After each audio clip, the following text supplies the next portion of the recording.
여러분, 오늘 저는 오전에 기자회견을 하고 왔습니다. 기자회견을 제가 자주 하는 편은 아닌데 오늘 한 기자회견은 양평 고속도로에 대한 것이었습니다. 경기도지사로서 아까 우리 의원님들 몇 분 말씀이 계셨습니다만 양평 고속도로 문제에 대해서 가만히 있을 수가 없어서 아주 자세하게 그동안의 경위와 문제점을 지적을 했습니다. 이런 얘기를 했습니다.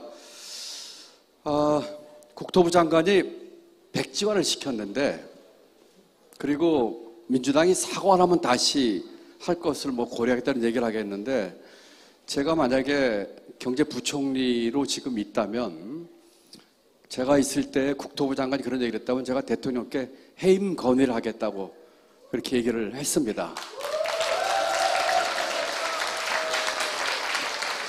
이 얘기는 제가 정치적인 목적으로 한 것도 아니고요. 제가 문재인 정부 초대 경제부총리로 1년 6개월 하루 했습니다. 경제팀장으로 경제장관 후보도 제가 추천도 했었고요. 또 이런저런 일로 직원을 드렸는데, 지금의 이 작태는 장관이나 또는 장관이 무슨 노름판의 판돈입니까? 장관직을 걸겠다는 얘기를 함부로 하고, 그리고 1조 7천억 되는 그런 사업을 15년 전부터 했던 사업을 장관 말 한마디로 바꾼다는 게 말이 안 되는 얘기죠. 그런 얘기를 하고 왔습니다. 오늘은 여러분께 40여 분 동안 대한민국 금기 깨기에 대한 얘기를 좀 하려고 합니다. 이 얘기는 아까 우리 유동수 의원님께서도 말씀이 계셨지만, 제가 생각하는 대한민국, 우리가 할 일, 민주당이 할 일에 대한 이야기가 되겠습니다. 경기도의 국회의원 수가, 국회의원 지역구가 59개입니다. 그 중에 50석이 지금 민주당입니다.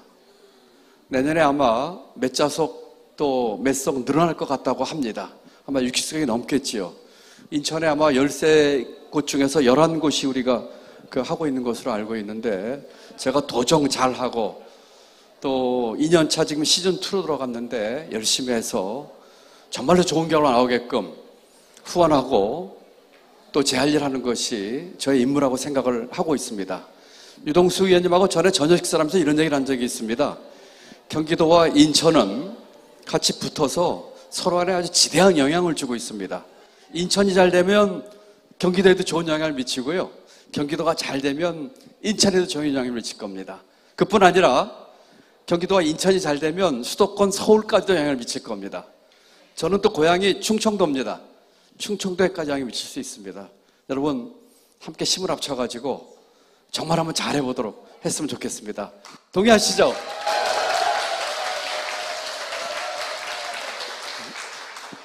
대한민국 금기깨기입니다. 첫 번째 이 강의는 세 챕터로 구성되어 있습니다. 첫 번째는 익숙한 것들과의 결별입니다. 여러분, 익숙한 것들 결별이 굉장히 어려운 일입니다. 이 첫 번째 장에서는 제 개인적인 얘기를 조금 해볼까 합니다. 여러분, 이 사진은 저희 가족 사진입니다. 굉장히 오래된 사진이죠.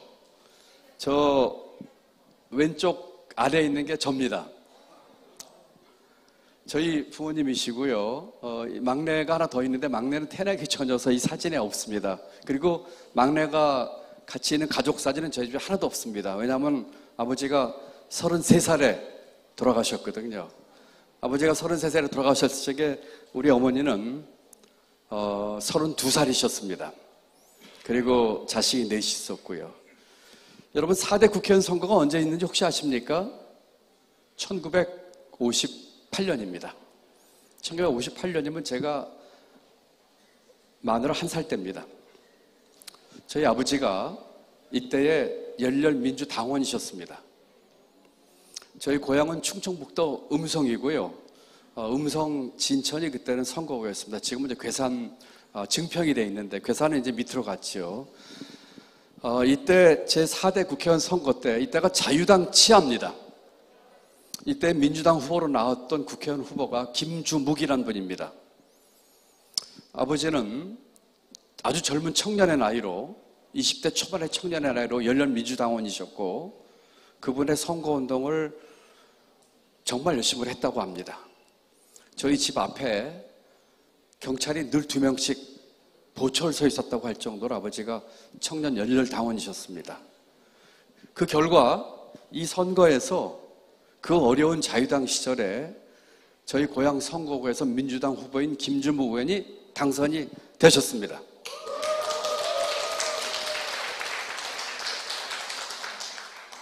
여러분, 좋아만 한 일은 아닌 것 같습니다. 그 후에 사단이 생기는데요.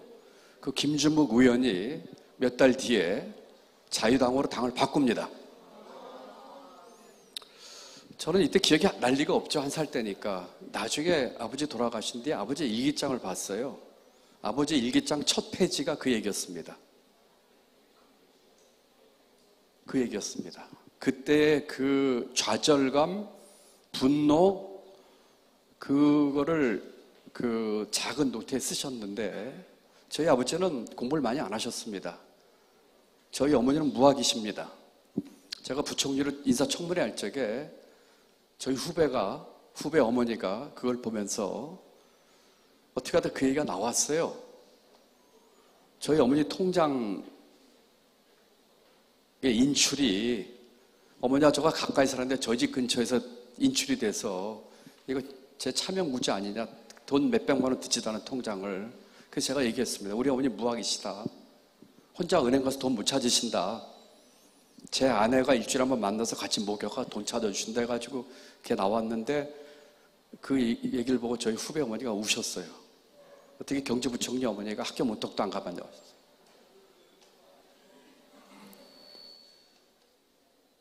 그렇지만 누구보다 훌륭한 어머니십니다. 근데 그 아버지가 그 일기장에 그렇게 쓰셨어요. 그 김주무 의원에 대한 얘기를 하면서 그 정치에 대한 좌절, 그 독재에서의 그런 얘기를 했습니다. 그게 제4대 국회의원 1958년도 이야기입니다. 저는 아버지가 일찍 돌아가셔서 아주 어렵게 살았습니다. 이 사진은 고등학교 3학년 때 제 사진입니다. 저는 상업학교를 나왔고요.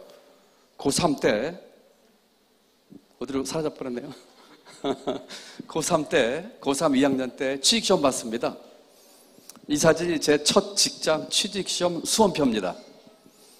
운 좋게 합격을 해가지고 이 직장에서 만 17살 때부터 근무를 했습니다. 그리고 제가 맞이였기 때문에 이때부터 제가 소년 가장 노릇을 했었고요. 우리 어머니가 너무 고생하셔서 어떻게든 어머니를 좀 돕기 위해서 그 전에 어머니가 저희들 앞에서 우신 적이 없었는데 이 이후로 제 앞에서 많이 눈물을 흘리셨어요. 그러다가 너무나 공부하고 싶어서 저는 직장생활하면서 야간대학을 들어가서 야간대학에서 공부를 했고 그 이유는 여러분들이 다 아시는 그런 내용들입니다. 제가 고졸 직장인으로 합숙소에서 생활하는데 옆에 방에 서울법대에 나온 선배가 쓰레기통에 버린 책 하나 주워 들고 왔는데 그게 고시 잡지였습니다. 그래서 그 쓰레기통에서 주워 들은 그 고시 잡지를 보고 제가 공무원 한번 해보자고 해서 그 공무원 시험을 받고 공무원이 됐고 그 이후는 제 이력서에 나와 있습니다. 그렇지만 이전 제 얘기는 제 이력서에는 아무 데도 안 나와 있습니다. 이력서에 나와 있는 경력과 학벌이 중요할까요? 저는 그렇게 생각하지 않습니다. 이력서에는 없지만 그 속에 있었던 땀과 좌절과 열등감, 열정, 그런 것들이 제게는 훨씬 소중하다고 생각을 합니다. 고시를 붙어서 20대 중반 25살 때부터 공무원 생활을 했습니다. 제가 처음 갔던 직장은 지금의 기획재정부입니다. 갔는데 저희 시험 동기가 4명이 같이 갔는데 어느 방에 갔는데 중참 사무관이 신참 사무관이 우리에게 물어보더라고요. 학교 어디 나왔냐고 물어보더라고요. 학교 얘기를 쭉 하고 나가는데 제 뒤통수에 대고 그랬습니다. 별 희한한 학교 나온 친구가 시험에 붙어서 여기까지 왔네 하신 거였습니다. 지금의 기획재정부입니다. 제가 말을 순화해서 친구란 말을 썼는데요. 아주 험한 말을 썼습니다. 저는 상업학교를 나왔고 대학은 이름 없는 야간대학을 나왔습니다. 그래서 어떻게 하면 이 조직에서 살아남을 수 있을까 고민하다가 공부를 더 해야겠다는 생각을 했고, 솔직하게 얘기하면 가방끈 길게 하고 싶었고, 그렇게 할 수 있는 유일한 방법은 유학 가는 것이었습니다.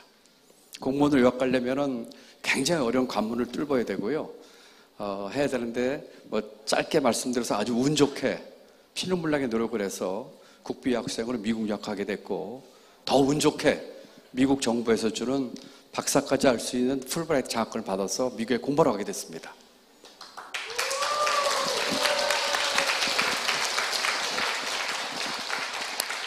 공부를 누구보다 열심히 했는데요. 2학기 지나고 3째 학기 올라가면서 엄청난 회의가 생겼습니다. 제가 저 자신에게 던지는 질문에 답을 못 하겠어요. 그 질문이 이 내용입니다.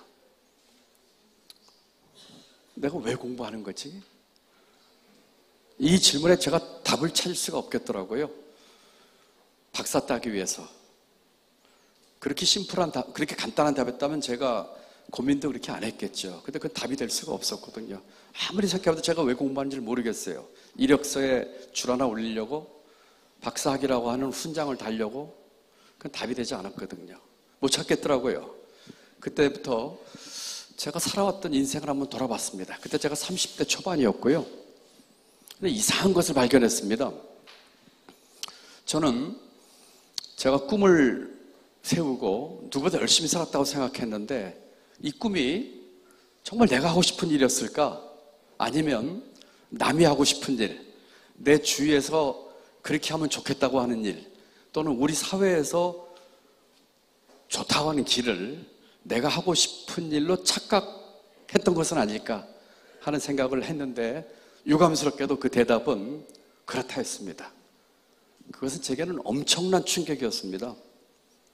내가 하고 싶은 일이 아니라 남이 하고 싶은 일을 내가 하고 싶은 일로 착각하고 산다면 그 인생은 과연 내 인생일까? 남의 인생일까?